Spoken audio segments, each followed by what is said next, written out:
2026 is going to be an awesome year. We got some pretty cool stuff coming up. First off, we got Foundations of Recovery. This is our flagship program. We're starting it in January. This is for anyone, man, woman, or couple who wants to come and reclaim their heart from shame, trauma, and betrayal. We start off with an education on all sorts of principles, give you the common language. We feed you from a fire hose in terms of all things recovery. It is such a great start to recovery. And we get at the roots of things, Tyler. This isn't like any other program. Like, this is our healing journey in process, and Foundations is where we begin. If you look at the value that you're getting there to kick off a good recovery with all of the right education, all of the right language, and a team to get you started while also being directed by Brandon and myself through the whole process, what a deal. So if you're interested, if you're struggling, if you've been wanting to do something for a long time, jump into this. This only comes around every so often, and we would love to have you there.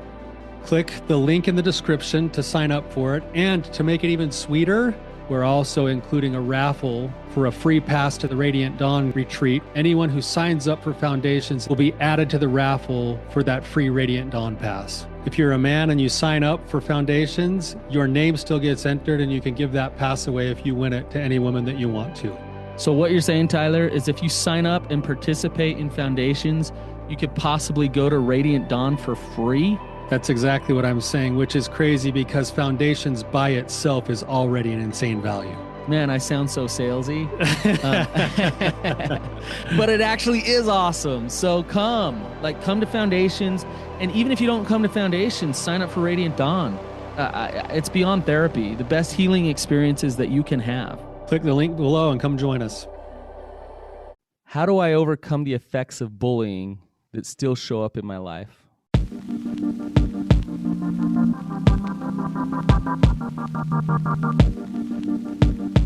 Welcome to the Real Talk Recovery Podcast with the Therapy Brothers. We're brothers, we're therapists, and we know recovery. Bring your stories, your questions, your successes with real recovery.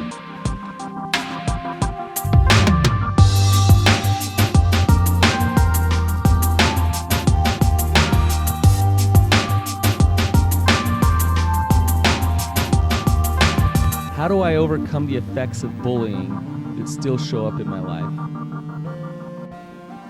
Brandon, this is a really good question today. It's probably a really common question for a lot of our clients who are working recovery too. So this is going to be excellent. Yeah. Before we jump into it, we just got another review today. We always appreciate you guys' reviews. This one's from C. Bizzle. It says, "Boundary is where it's at. I loved your most recent episode. My lows in my last 5 years of recovery, I can feel can all be attributed to not having real boundaries like you discussed, which has led me to not be my authentic self. I strongly believe true recovery and long-lasting change can't happen until you're able to find your authentic self and find boundaries that help you live this new life instead of living in fear. Thanks again for keeping it real and dropping some truth bombs. Love the show and the time and energy you both bring." That's awesome. Man, I'd love to have them on as a guest, whoever wrote that.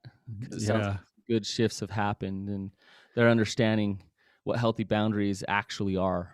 Yeah, they've caught the vision that boundaries work from the inside out with your values. So yeah. Awesome review. Thank you for sharing. We love your reviews. Yeah, excellent. Well, Tyler, we're kind of in recovery ourselves. We had a good boys' weekend, right? We spent the weekend together with our brother and our cousins, and it was awesome.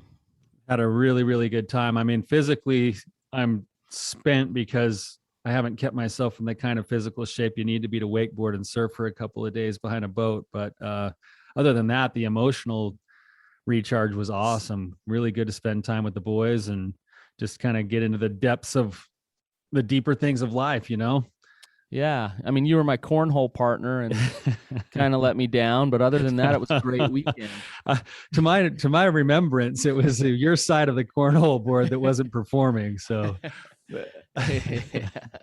no, it was good. And it was good. We didn't talk work at all. We just chilled and got recharged, and I got a Dr. Pepper hangover this morning, a little bit of a headache, but other than that, things are awesome. So, let's roll. Let's roll into Devin's question. And Devin, if you can start by just introducing yourself a little bit, kind of let our audience know who you are, and then tell us, ask us the question that you have. Awesome. So I'm Devin. I am in recovery from addiction, and that's been for a few years now, working recovery. And a lot of my story comes from the fact that I was bullied when I was a kid, and going into um, my youth. First exposure was at 17, so I'm pretty fortunate. And mission was a clean time for me in my life. Came back, was honest with my wife. She's an angel. She's like always been super supportive, and so I don't feel like there's ever any kind of real deception in my marriage, which has been really good. But I still feel in my life the effects of bullying that have occurred. I feel a lot of lack of confidence still, just looking at life, feeling like you know people are out to get me, things like that. It's just that, am I being targeted by the world?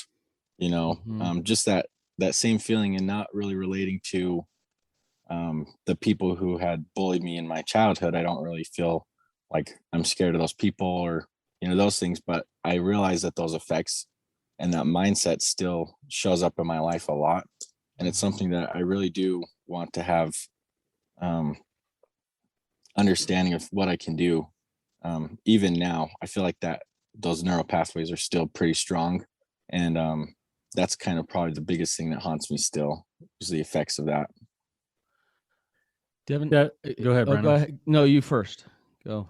Oh, I was just going to ask you, Devin, just some more clarifying information a little bit. You said there's things that are haunting you now today, and you referred to maybe some things about how you see the world, or some beliefs you have, or some struggles you have. What would you say? What would you say are the current struggles that you currently have, or that you're battling, or that you see that are tied to whatever happened in your childhood? I would say just things that are really good that will bring me happiness. I'm scared to attempt, just because I feel like, there's going to be people who will try to take me down. Let's say starting like a business. I'm scared that the competition will do something to ruin me, so to speak, or just those type of things. Just the same child in me looking at the bullies on the playground after I was winning, at a sport we were playing together, and feeling like they're all plotting against me to come take me down. Like football on the playground or something like that. It's that same sort of feeling. And I can't really speak to like memories that don't really see it in my mind when it happens, but I have the same feelings, the feelings there. So yeah, I mean, starting a business, or even just, like confidence with a lot of people. A lot of times I feel confident and I feel like I've recovered, but there's always something that gets uncovered, and it's that pain that re-arises to the surface. So I know that there's still a lot of work I have to do. But yeah, I think just those things, going out or feeling like, man, I'm not really like one of the popular kids who, deserves to be fit, and I've always struggled with weight as a result of being bullied.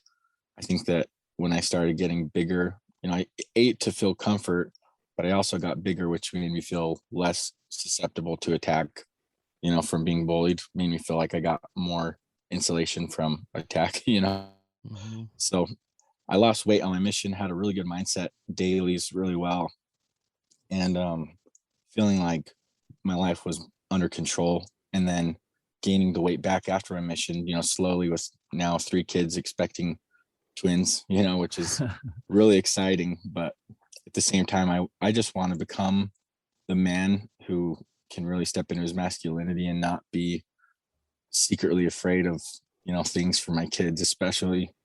So Devin, did you say you have 3 kids and you're having twins, or? Yeah, that's right. Oh, wow. You got Yeah. a lot going on. Yeah. So I just want to be strong for my family too, and really work past, getting into a good mindset, really, and practicing that, Yeah. You said step into your masculinity, and I want to get to that maybe in a minute. But before we do, if you could just give us a little bit of information about the bullying. So How old were you when you first remember it? Was it long-standing experiences? Um, Yeah. I'm sure there's some that were pretty intense, significant experiences that you had. Yeah, Um, so if you could just give a few details about it. absolutely. And this is stuff that I've worked through a little bit with Tyler and EMDR, which has been really helpful. And I still feel like I'm mostly, healed, but there are still some wounds for sure. So forgive me if I cry, It's get Okay. okay. emotional. It's okay. Yeah, it started when I was in second grade, and I liked this really popular girl, and we were out on the playground, and you know, everyone basically knew that I liked her and she liked me, but I wasn't really one of the popular kids, so that wasn't really okay. And it turned out that like she liked me and she gave me this football ring, and I was like, wow, she really likes me. And then one of the kids said, that means she wants to marry you if she gives you a ring, so you have to marry her. And I was like, whoa. And it turned out that a lot of jealousy. And so basically from that, it turned into more physical stuff, like, running at recess and running and tackling you and like singling you out. And, from second grade, really third grade's when it really started, up to about 10th grade on and off. And third grade was biggest event I can remember was, like, it's not politically correct term, but we were playing Smear the Queer when we were kids, running around with a football. And, we like, I wasn't athletic or really part of the little league football or anything like that, but I just thought it was fun. So, I went out and tackled, like the kid got the ball, and like people kind of felt threatened, I think, by me. And that kind of just at the young age, I really feel like just taught me you can't try your hardest and be your best self, because people will take you down, and so that made me really scared to really shine. And that really made me fearful. And so fourth grade, playing four square, had a basketball thrown in my face, and like a kid grabbed my head and threw it on the concrete, and it was like bleeding goose egg, and that was like really traumatic. And fifth grade, same kind of stuff. And all the way up till, sixth, seventh, eighth wasn't really as much physical. It never was physical, but it was just the anxiety and, people not knowing who they were and wondering if people were going to single me out for a lot of those type of things.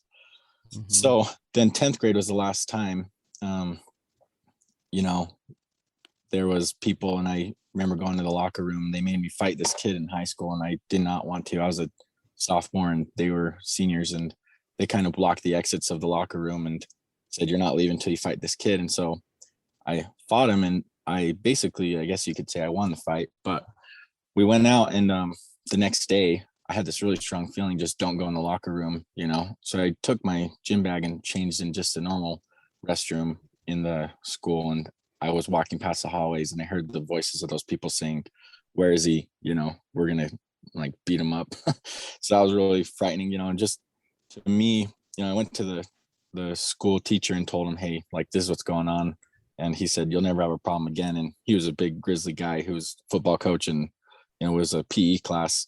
So he basically told him and never had an issue after that. But I think the thing that haunted me most of all, in recovering from that, was the recurring, events. Like a few events once or twice, it's like, okay, I think that's fine. But to me, it was just like, what's wrong with me?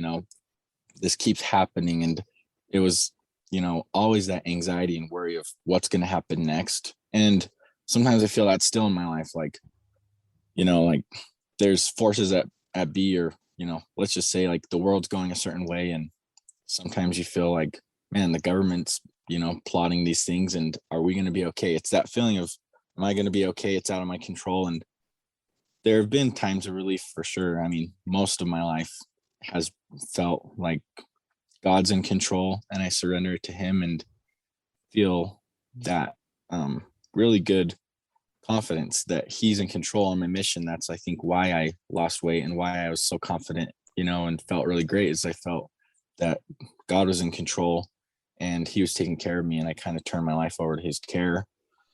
But yeah, I think that's kind of just in a nutshell. It was the recurrence of it that was so haunting. I think it's fascinating how well you can recollect it, and it just shows that this is trauma. This is Yeah, actual trauma, and for sure. bullying, and so many people have been bullied. It is actual trauma. I mean, it is significant trauma, and it's interesting as you're talking, you can hear it going from these experiences that you've had in your life into thoughts and beliefs and emotions that then perpetuate themselves, and Yes. it creates triggers throughout your life. And Yeah. here you are as a grown man, still Yeah. having these triggers that are affecting your life, and So, still having, it sounds like you worked on a lot of this, Devin, with Tyler, but still having a lot of those faulty core beliefs show up as reality, as right. this is true. And Absolutely. yeah, and so you can definitely, as you're talking, hear the trauma there. Yeah. Look at I the think, look at the trap that's being set from the time you're a little boy and you don't even realize it, to where Devin, you just shared a couple of experiences and they have a common thread in them. One, the little girl in grade school who liked you and you weren't popular and you got bullied for it. Then you start to excel physically when you're not popular and you become a threat to the other people and you get bullied for it. It's not hard to see that this is how trauma works. It's something called reenactments, where once the belief system starts to set itself in, we end up finding, and actually, whether it's conscious or subconsciously, having reenactments of the same kinds of things. So now you as a grown man are living in a world, and this is an interesting belief system, because now you're stuck between a rock and a hard spot that says, if I do my best, if I perform well, that's going to lead to my destruction. yeah, But absolutely. but now I have something inside of me that always wants to be my best, and I'm fighting that because I'm afraid of the consequence. And you've experienced that even in your adult life, because your brain is trained to look for that. So even in your current life, you're a successful person by most standards in what business would be, right?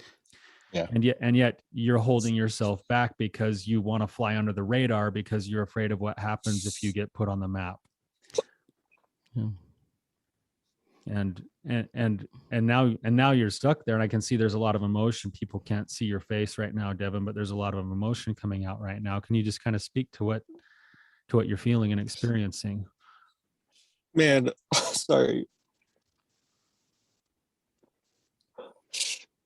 Sorry, you asked me to speak when I was super emotional. So, It's okay. Man, you just nailed it right on the head. Like, I feel horrible because I know I'm capable of much more, and really, I'm just terrified that if I give everything in the tank, like you said, I fly under the radar. Like, I didn't really notice that that's what's going on, but man, it's so true. Like, I don't want to put myself out there because I'm going to get demolished and I just can't handle that, or I don't want to handle it. And sometimes I feel like, bring it, like God's with me. And if I die, like, then I'm dead. Great, better place. But, most of the time, I do feel that I have more potential than I am living up to. And, that is haunting me because I know I'm capable of more, but I'm still not giving But everything in the tank. Devin, it's really interesting where you just went with that. You can see the shame and Yeah. trauma perpetuating shame is, Yeah. because here I am, having just really met you, seeing a man who works hard for his family, has 3 kids. Sounds like you've worked hard on your recovery, and faced a lot of difficult, scary things. Yeah. And what in what Tyler just said, and Tyler, I actually want you to expound on a couple of things you said here in a second, but in what Tyler just said, look where you took it. You took it to, I should be doing so much more than I am, but this trauma and shame's kicking the crap out of me. That's where you Yeah. took it, Yeah. right? And that right there is an example of this lens that you're looking through. Yeah. And you just reenacted it right here, right now. Mm-hmm. Do you see that, Devin? Yeah. Um, and So, and Tyler, I want to come back to something you said about reenactment because it's really fascinating. You said consciously or subconsciously, it happens. Could you just expound on that? Yeah. So the belief system, like think about this. Let's just use your scenario. Okay. Does a little boy who's a second grader or third grader actually consciously sit and go, okay, now the new rules of life are that if I shine too brightly, then I'm going to get my head pounded on the pavement. He feels fear, but it happens, and something happens on a cellular level too, where the body, like Devin, when you're talking about being in the locker room, like your gut told you that, and your body was in pure fear and panic. That's why you didn't go to the locker room that day and you went to your coach instead, thank goodness. But what happens is that little boy, he forms those beliefs, and he doesn't realize that they're beliefs that are being formed. He assumes they're the truth. So then when I get into my day-to-day living and as an adult, I continue to fall into these same patterns, and I go, why do I keep doing these things? Or why do these things keep happening to me? I don't know. Like, it's like, another example of this would be like somebody who's been married 4 or 5 times and they go, man, I'm a magnet for the same person. I always marry the exact same person. It's like, well, the reason why is because you haven't had the chance to step back and actually look at the lens from which you're viewing your life and the world and relationships, and actually consider that maybe some of those things could change and that they were developed instead of just the truth. And so subconsciously we live our lives. And, I'm thinking of my own life. I developed a belief that says my value hinges on my performance as a boy. Mm-hmm. So then I get into a marriage, I get into a job, and what do I have to do? I have to be the best guy at my job. I have to make sure my wife only sees the good in me. I have to make sure, and then what I end up doing is I set myself up for more and more shame, because ultimately I can't be perfect, but I have to put on a face of being perfect. And that's all subconscious. Like that's not. And whether you fail or whether you succeed, it proves that theory, that notion, that lens right. Because if you succeed and your wife's like rah rah rah, or your parents are yay, then see it's true, right, Tyler? But if you fail and they're disappointed, it's true that your worth and your value. Yeah. So it's not about what you do, whether you succeed or whether you fail. Mm-hmm. Your reality and your emotions and your experience of this world is way more about that lens. Yeah. I could succeed or fail, and I'd have a different experience than Tyler, right? Mm-hmm. So Devin, coming back to you, mm-hmm. Michael Singer, in his book, The Untethered Soul, he talks about somebody who's experienced rejection in childhood. They actually get into relationships and expect rejection. And so then what do they create? Rejection. Mm-hmm. And they push their partner away because they know they're going to get rejected, and they act in very unhealthy ways because they're afraid that they're going to get rejected, and then they get rejected. Yeah. And it proves that's kind of like true. Which came first, the chicken or the egg? Like, was I not confident and that's what brought on people singling me out, or was it singling me out that maybe not confident, or both, But like, here's the other side of it. You won the fight. You won the fight, Devin. Yeah. And the popular girl liked you. Yeah. Right? So you were good at football. How did that happen? Yeah. Well, it's like, I feel like, going back to the little kid, like, why should I feel ashamed of the fact that I can perform or be good looking and, attractive or something like that?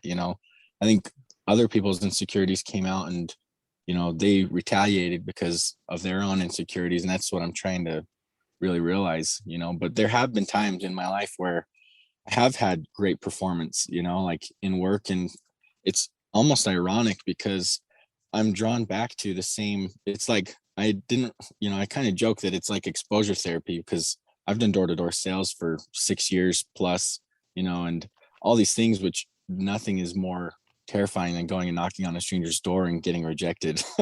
It's almost making myself face those same things, and sometimes it brings it up, but I mean, I have been able to overcome a lot of things and really be successful because of the work that I've done. But I also feel that there are times, I overcome one aspect, and that could just be knocking on someone's door, but going into starting my whole own business, feeling like, man, the competition's out to get me. They're gonna crush me. It's that same template that I'm aware of enough now that I want to be able to work on, you know?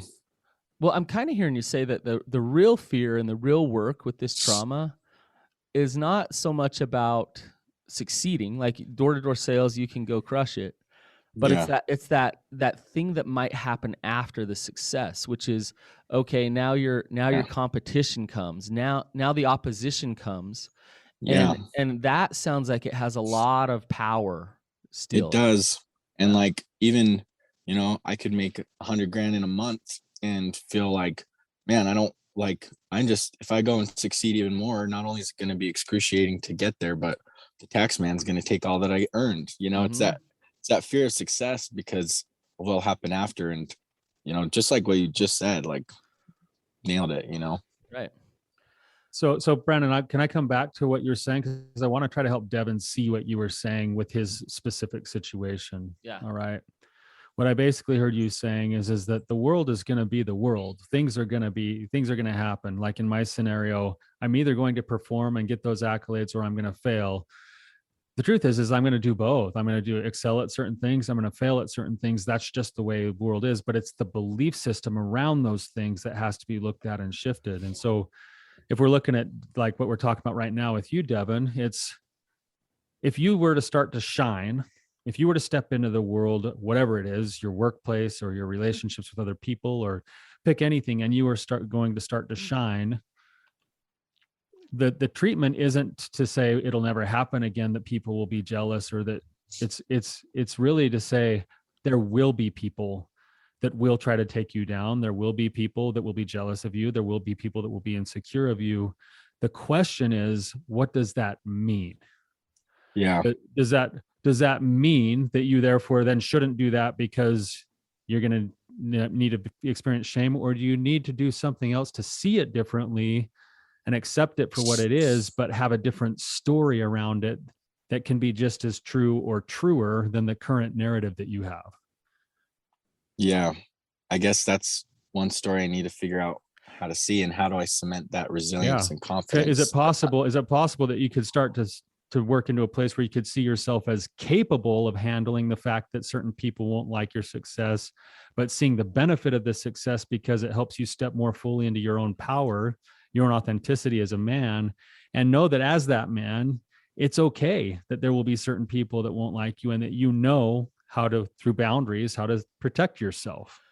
So like at the times I felt most successful in my life, like the most productive at work, or most happy and productive in my marriage or with my kids and family, have been the times that I've seen it differently, and I'm like, no, I'm confident, but my biggest issue is I cannot make that last. Ha- It's the consistency that comes back, and then it's like a cycle almost. are you familiar with Byron Katie, The Work? No. This would fit so perfectly for you, Devin. And Hmm. it's a really popular book. She has a book called Loving What Is. Hmm. And what she does is give really basic tools to learn how to go through a process of challenging your thoughts and beliefs. So it's kind of what Tyler's saying. Tyler's getting to, well, what about this? Well, what about that? Couldn't you believe this?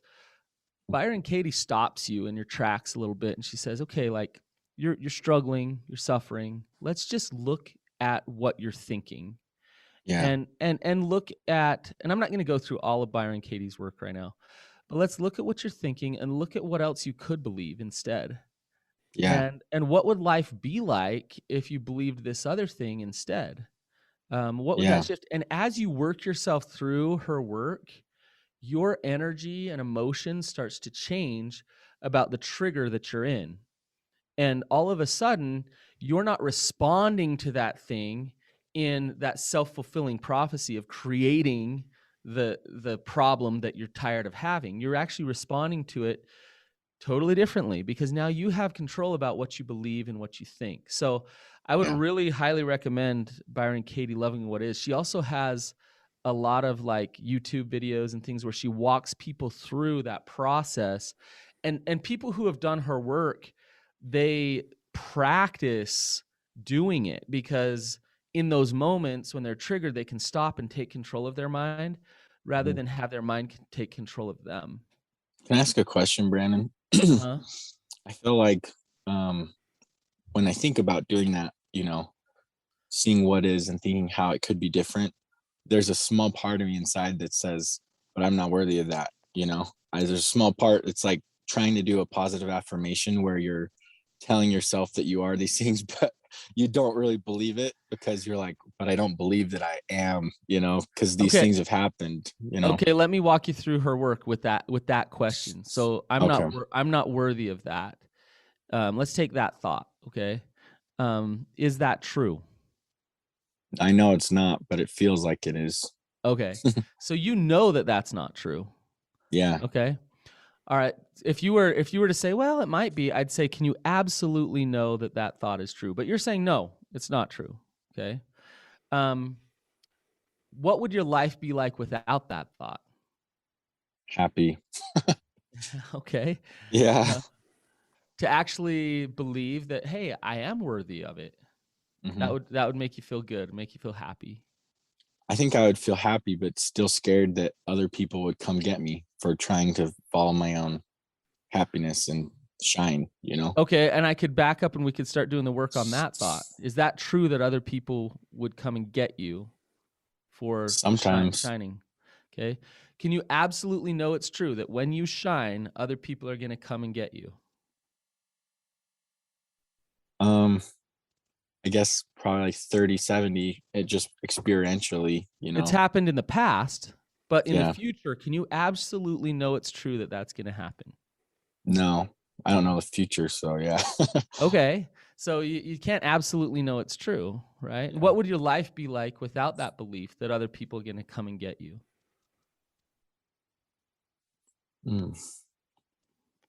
Just flowing and just being authentic and not worrying. Okay. What else could you believe other than other people are going to come and get you? That my life can just be spectacular. Okay. And yeah, that all I have to really worry about is doing the work to be successful. Yeah. So can you see what I'm kind of doing? It's so basic.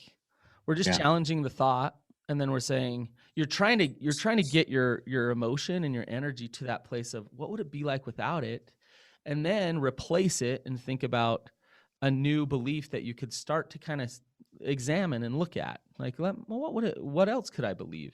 It's that simple, right? Your automatic default is going to go back to those traumatic experiences and faulty core beliefs that have given you that lens. It's going to take some work on your part to challenge that lens. Like, and that's the work I really want to do. Right. Like if I do this to you, which right now for the listeners, Brandon's flipping Devin off in the camera. Yeah. So what comes up? Well, I don't know. Just remembering all the times that people flipped me off. Or when I was a kid, I was in like Golden Corral or Chuck-a-Rama type place, and I looked over and this old man flipped me off, and I just, remember. Did you cut him off at the salad bar or something? I don't know what I must have done. Probably was slurping my soup too loud or something. So if I'm doing this to you, Devin, right? Yeah. Like, what am I doing? It's just an insultive gesture, Okay. Is it an insultive gesture? What I see is you trying to play airplanes with your hand. I'm glad you made that story out of it. Yeah. I mean, so we have life experience, the three of us, that when I do this, it means all these things, right? Yeah. It's obvious and automatically insulting. It's weird when I do it. I get this feeling of like, this is something that I should not be doing. This is bad, right? So inside of me, I have those things going on. But the reality is I'm lifting my middle finger and my thumb. That's all. That's all that's happening. But we have this interpretation. Oh, Tyler's giving it back to me. Yeah. Well, there's different ways. B, you kind of go with the rigid like knuckle look like an airplane. I kind of like to go with just the single finger.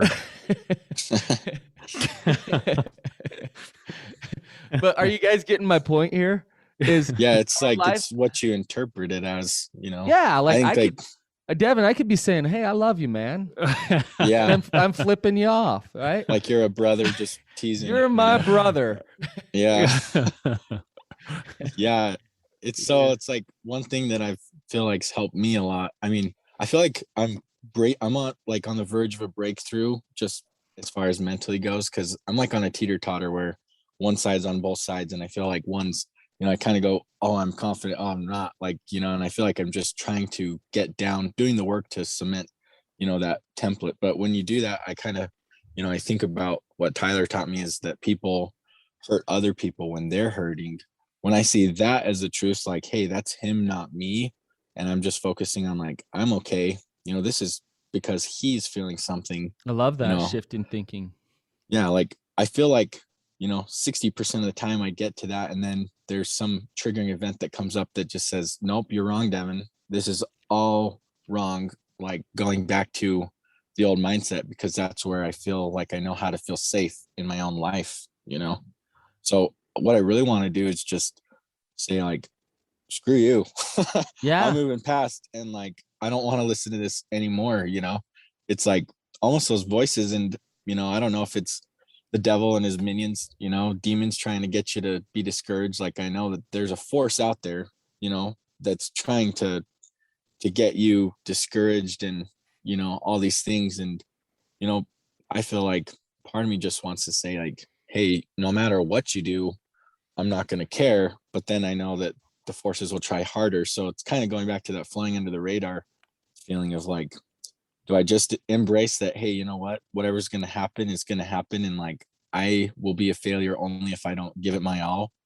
Like, is that what I need to be more afraid of than of trying hard and having retaliation? Like it almost is, because when I don't work hard, or I am fearful, or I feel like, I feel depressed or something, there's a hard component of my work, which is I don't have a 9 to 5. I am completely dependent on myself. So there are times where I don't feel like going to work, and I don't have to, because I build up enough reserves where I don't have to. And it's kind of a double-edged sword. I want to be able to be consistent.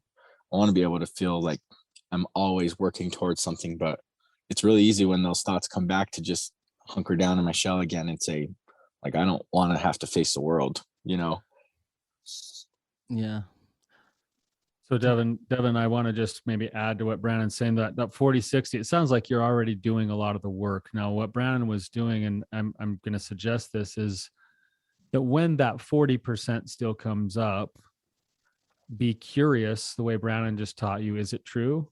Can you absolutely know that it's true? Mm-hmm. How do you react or respond when you believe that thought? And what would your life be without that thought? Just roll through those questions, answer those for yourself curiously. And what you're doing is you're now being curious and compassionate with the fact that there's still that 40% time when you go into those negative beliefs, but you recognize them for what they are. You meet them with curiosity, and then you can move into the challenge, which is where the self-compassion comes in to say, well, the truth is blank. You fill in the blank. For me, I'm a failure. Well, is that true? No, not really. How do I react when I believe it? Well, I get miserable. I feel shameful. I perform worse. What would my life be like without that thought? Well, I'd be more free. I'd be more happy. Well, the truth is that I am a work in progress. I'm allowed to fail. Failure is part of life, and failure is how I learn, but it's not going to define me. And the truth is that God's creating me to be a force for good. There's the self-compassion. There's the challenge statement. You meet it with curiosity and you move through it. Yeah. The curiosity piece is important, because what curiosity is not what me and Tyler aren't saying to you, Devin, is you need to reject yourself and tell yourself to stop doing this stupid belief that's causing you harm. That's not what we're saying. Yeah. And in internal family systems, it's called IFS. It's a type of therapy, and I'd suggest it for maybe later today in your session. But the IFS, what it says is we have these parts inside of us, and when internal family system says that we have this family inside of us of Mhm. parts, right? Mm. And so this part inside of you that says, hey, I don't want to go for the success because I'm going to get hurt if I do. Let's Yeah. love that. Let's love that part. Let's that shadow side, if we want to call it that. But let's say, thank you. You have protected me for a long time. I appreciate you trying to protect me. Yeah. And you've stepped up. That part's been very prevalent, very powerful. Thank you for stepping up. I appreciate you, and I'm ready to bring another different part in instead. I'm at a Mhm. point in my life where thank you for protecting me. I don't want your protection anymore. And now I'm going to bring my more confident part that trusts myself back in, that can sit in the fear of somebody attacking me if I succeed. I'm going to find that part. That part might be little tiny inside of you, Devin, but it's probably roaring a little bit. It's probably raging to say, like, please, like, let me Yeah. come up and come out here, right? I think like life events bring you to that point. It's like now I'm going to have 5 kids, and I'm like, wow, I imagined someone with 5 kids not having fear. You know, You like, like it or not, God's thrown you in the arena to not be stuck behind that part who's keeping you stuck in fear, right? yeah, that's why I call the Therapy Brothers podcast. It's like, Well, Devin, you've really shared a lot today. You've been really vulnerable. Thank you so much for bringing yourself on and being willing to share your story. I know that this is Absolutely. going to have an impact on other people, specific people that I'm thinking of that are even in my own caseload right now. So thank you for your willingness to come on and to share today. We got just a minute left. Any last thoughts or questions? yeah, I think so it sounds like the biggest work I need to do is just, being curious about, is this really true? What would be happen if it, wasn't true? Um and I think like just overarching is I'm sometimes have a hard time with consistency in general in my life, but I just think that consistency is going to be the key to just keep questioning that and trying to reframe like who I am, like there's forces that keep pushing me under the water, and you just have to swim really hard up. And I don't say that as like a piece of shame, I say that as it really does take work to change the way you think, it takes practice. So it's kind of one thing that I want to do. Great, Devin. I would say I would just challenge one thing you said there, that yes, there's some reframing who you are, but the truth is you already are. Yeah. It's more about accepting the truth of who you Yeah. are instead of having to go and find or change or do something different. It's really actually about laying down a certain belief and accepting the truth. Yeah. Devin, are you coming to our Rising Sun conference in September? I really want to. Now that I've been on the podcast, I feel like I can put myself out there more. Well, we'd love to have you. I think it would Absolutely. help you experience a shift in, rather than just talk about it with Tyler or talk about it on the podcast. Yeah. Um, Action's what I need, yeah. I was watching the Olympics. I love the Olympics, and I see people standing, on the podium getting their gold medal, and I just think of you, and I think of you standing there getting that gold medal, looking behind you or around you, waiting to have somebody throw a rock and knock you off the podium, Yeah. That's what it And feels like. and there's no reason why you can't just stand there, put your arms up in all your vulnerability and all your glory, and just bask in that moment. And Yeah. let me tell you, when's your wife due? She's due February 25th. Okay. Don't ask me our anniversary though. No. Dude, God's calling you into something glorious. Yeah. Glorious. Absolutely. And you're being asked to step onto the table, onto that podium. And I know you just stay humble, stay the way you are, Devin, and you'll overcome these demons. This Yeah. part won't own you forever. You just got to stay courageous and willing to challenge those beliefs and those thoughts that take you back down to that place of fear. So Can I say one more thing? Mhm. Sorry. I just want to say that one thing, when you held your arms out like that, just thought about Jesus. And sorry to get religious, but just thinking that he's the one who's felt everything, and he had the strength inside of him to take on lashings and people spitting on him, like the ultimate bullying, people after his life, and still like loved them. Like that shows me that my example, that's Mhm. just something that is that transcendent divine power, like whatever anyone here listens to or like subscribes to or believes in, like that's one thing that if I hold on to him, I feel like it's one thing that I really believe I can have that new life, and that Absolutely. example is just so powerful to me, I love it. That's Yes. beautiful, Devin. That's beautiful. And if you look at it from a Christian perspective, Christ never once backed down from the truth of who he was. He Yeah. did stand there. He did stand there in all of his glory, and he made claims of who he was, and he never backed down. He accepted those things fully because he was able to accept the truth from God of who he was. So great final thought, Devin. Thank you so much for coming on. I'm looking forward to seeing you, I guess, later today, it sounds like. So Yeah. Thank you um, guys so much too. I really feel the love and the brotherhood that you guys have. I'm just so grateful to be able to have a wholehearted life with you guys. So appreciate it. Awesome. well, Well, it's good thanks. talking to you, Devin. I appreciate you too. And if this episode struck a nerve for anybody, I think pretty much everybody was bullied to some degree as a kid. And then please share it with somebody. Talk about it at the dinner table. And we really appreciate you listening. And we'll see you next time. Thanks. Thanks.